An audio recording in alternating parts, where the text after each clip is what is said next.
দেখতে পাচ্ছ পাঁপড়গুলো একদম পুরোপুরিভাবে শুকিয়ে গেছে। কালকেই সিদ্ধ করে রোদের মধ্যে দিলাম, আর আজকে দেখো একদম খুব সুন্দরভাবে শুকিয়ে গেছে। তাই ভাবলাম একটুখানি পাঁপড় ভেজে দেখবো যে কীরকমভাবে খেতে লাগছে।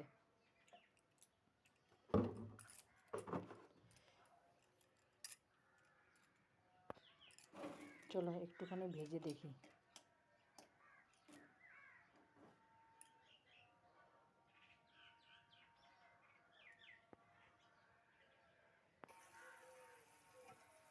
খুব সুন্দরভাবে ফুলছে, যেহেতু সিদ্ধ করার সময় একটুখানি খাবার সোডা দিয়েছিলাম।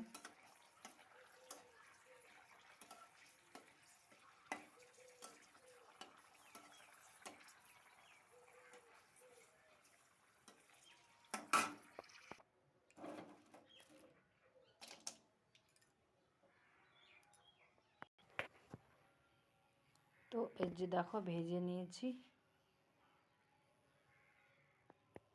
খুব সুন্দর হয়েছে।